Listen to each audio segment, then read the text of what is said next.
so welcome back. Oh, sorry. I'm going to be talking about these 4 books today because they're all in a series and I've read these 4. So I want to talk about them all in one video because they're only little tiny books. So I didn't want to do a video on each one and yada yada yada. But there is 13 books in the whole series, so when I read the others, I'll probably do some videos on them, but they do get a bit bigger, so I might do the next one, I might do the next 3 books or the next 2 books and then so on and so forth. But yeah, so this is the first 4 books in a series of Unfortunate Events series. That's weird to say. But if you have seen the movie, which is actually a really good movie, I recommend that. I used to love that movie when I was younger. The movie kind of features the first 3 books, and it's kind of weird. And I had seen the movie before reading these books, so I kind of knew a bit of what the first 3 were about. But they were kind of slightly different. But still, I'm going to talk to you about each one. And if you haven't seen the movie, I highly recommend reading these books. And they are children's books for probably, what age does it even say? I'd say, I don't know, like 7+ or something, I don't know. But I think even if no matter what age you are, you should read these because they are really good books. So yeah, the first one is The Bad Beginning. And basically it's about these 3 children who their parents both die in a house fire of their house, so they not only lose their house, but they lose both their parents, and there is Sunny, Klaus and Violet. Violet is the oldest, Sunny is the youngest, and Klaus is the middle one, and they all have kind of different little talents and stuff, but they all are orphaned and left to this guy here, Count Olaf. Anyway, he turns out to be an absolutely terrible man, and it's all about kind of these series of many unfortunate events that they go through. This first one is okay, introduces everyone really well and you get to know everyone, but it's probably my least favourite. I don't know if that's a bit weird, but I liked it and I enjoyed reading it, but I just preferred the others more. But yeah, Count Olaf kind of gets my nerves. Like, he's a terrible person, like you really hate him, but you're supposed to hate him, but I hate him so much that it kind of annoys me at times. But yeah, so he's a really bad person. This is quite a little one. It's kind of mostly about them being in his house and you getting to know him because he is a main character throughout the series, so you're getting to know him the most in this one. So yeah, that is book 1.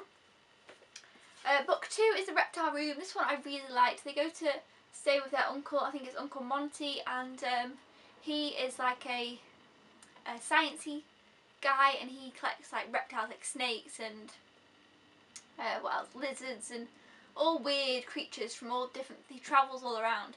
And he lets the kids, you know, look at them all, and he's all dead into this stuff, and they really like him because, you know, they like learning and stuff, and they're enjoying being there, and he's a nice guy. It's a bit of change from Olaf. But anyway, sure to say, Count Olaf turns up again as in a disguise, and I think you'll find in most of these he does. And it gets a little bit tedious, but I'm only in book 4, so he might stop turning up, but who knows? So yeah, I hope that's not a spoiler, but yeah, he does turn up and things go wrong. So yeah, The Reptile Room, I enjoyed that, but like I say, these first 3 are in the film, so I kind of already knew what was going to happen here, and it wasn't much of a surprise.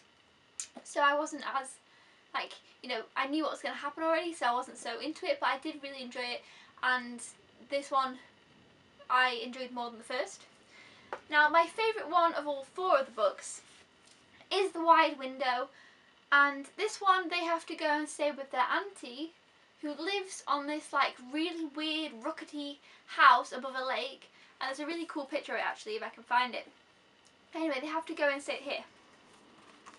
They have to go and stay there, and their auntie's like really, I don't really know the word, like she doesn't have, like she won't answer the telephone, like what's the word, like she's paranoid about everything. She won't do anything, and she won't pick anything up, she won't let them go near the radiator, she doesn't like them touching the doorknobs, like she's really over paranoid about absolutely everything. And quite a lot happens in this one that doesn't happen in the film, I think. So like this one was a bit more exciting for me because I enjoy this part of the movie. Like I say, this is in the movie as well. I enjoy this part of the movie because like the house is so cool, and I like the auntie's character, and I like all that, and it's dead interesting and stuff. It's definitely kind of my favourite story that they've been on so far, but then the ending is really quite exciting as well, and this one's probably the most adventurously exciting for me, so I really liked this one. But yeah, so that's the first 3, and like I said, these 3 are a movie, but I'd recommend probably reading the books first, but then the movie messes them up. The end of the movie is the end of the first book, like, I don't know what's with that. Anyway, book 4 is the Miserable Mill, and this one was pretty good. I like this one. Like, I didn't know what to expect from this one at all because it's not in the movie. And basically, they end up having to go stay at this lumber mill and working there, and they meet some other people, and it becomes really like weird, and it starts getting into other things of what's going on at this mill and why this, again, not that nice person is looking after them and stuff like that, and it's just weird. And a lot happens in this one, even though it's a bit of a shorter one, and I didn't enjoy this one as much, but I did enjoy it because I didn't know what was going to happen, and I was like, oh, but I'm definitely looking forward to the 5th book, which is where I think it's called the Austral Academy. I don't know. It looks like they kind of go to some kind of boarding academy or boarding school, whatever, and I'm definitely looking forward to that one. But I did enjoy this one, but I enjoy, probably my favourites would be, I like number 3 the best out of these ones, then number 2, then number 4, and then number 1. So yeah. So that is a series of unfortunate events, the first 4 books. Those are my little opinions on them and reviews and what I think of them. But yeah, I really enjoy this whole series and I can't wait to read the rest. If I haven't said, there's 13 books in the series and they do get bigger, but yeah, and they're really pretty on the spines. If you haven't ever heard of this series, I recommend you check it out, and if you're not big into reading, then still I'd recommend checking out the movie because it's a good movie that features the first 3. So yeah, hope you liked this video. Don't forget to give it a thumbs up if you enjoyed it, and leave me a comment down below if you've ever read or heard of any of these books or seen the movie, and I'll see you next time. Thanks for watching, bye!